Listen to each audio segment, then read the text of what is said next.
Okay, to make spring rolls,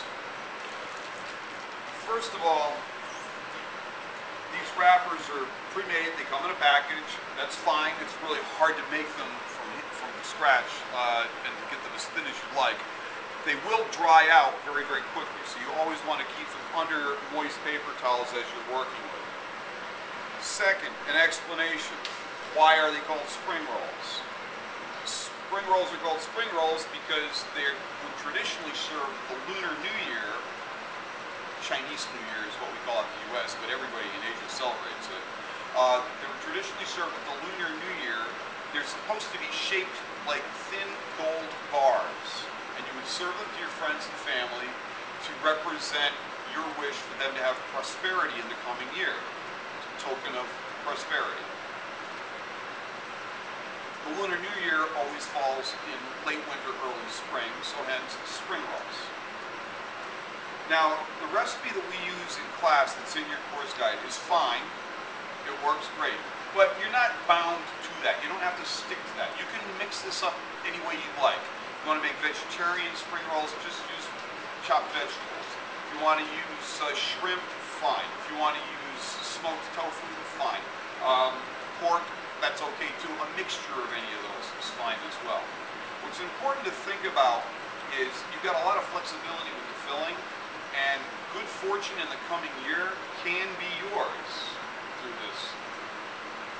Every night, go to the cooler, see what little odds and ends you've got left. Let's say it's Friday night and you have one 10-ounce piece of salmon left in your cooler, and you're not getting more salmon in tomorrow. Take some hoisin sauce, brush it on the salmon, throw it on the grill, chill it down, crumble up the hoisin glazed salmon, mix it with some chiffonade of cabbage and some julienne of carrots, maybe a little bean thread noodles or some bean sprouts, some garlic, ginger, scallion, and a dollop of soy sauce, and toss it all together, wrap it up, and then for 10 ounces of salmon bulked up with cabbage and noodles and carrots, you're going to end up with maybe 15 orders of salmon, hoisin glazed salmon spring rolls. Now on Saturday, what do you think you can sell hoisin glazed salmon spring rolls for as an appetizer? Yeah, around here probably 8 to 10, down in the city probably $15. Let's say $10. You have 15 portions for $10 each. You're going to make $150 off of 10 ounces of salmon and some leftover carrots and cabbage. That's good fortune in the coming year. I used to work in a place where we did this every single day. We had a special spring roll that we did. And most American restaurants these days, there's enough crossover and fusion going on that it's not unusual to see this. We tracked sales, this is back in the late 80s, $2,000 a month. Back in 88, 89, $2,000 a month paid for a sous chef. And I get to take a day off once in a while. Just on whatever usable trim. Okay, so keep that in mind. Now, how do you do this? See where we keep them moist? They're already starting to curl up at the end.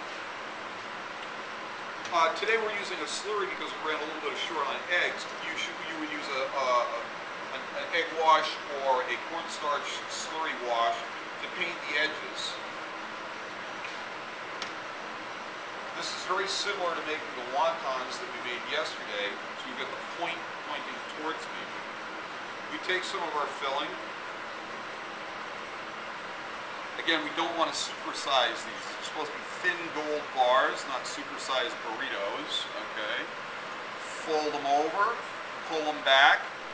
Now this isn't a tricky thing, it's just a thing you've got to recognize and pay attention to. Push up with your thumb so that you make sure that you've got a tight seal on the outer edge. Push up with your thumb and cross that over. Make sure that you've got a little bit more seal there. And then roll it up firmly. It should be a nice, tight roll. Okay? I roll these in a little bit of cornstarch. Make sure they're seam side down so the seam doesn't come unraveled. Because these aren't going to be steamed, they're going to be deep fried, and the cornstarch on the outside will help to make them a little crispier. I'll do this really fast one more time.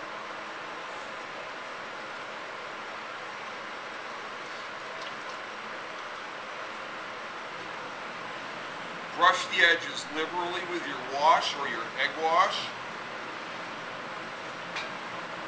Take enough filling to make a thin gold bar. Fold it over, pull it back. Remember to tuck it up with your thumb so you've got a nice closed package. A little bit more wash at the top just to make sure that it's sealed. Remember, these are going to go in a deep fryer. They're going to tumble around. There's going to be a lot of motion. You don't want them breaking open. Roll them up tightly. Roll them in a little cornstarch so when they come out of the fryer they're nice and crispy. And we're done. Okay?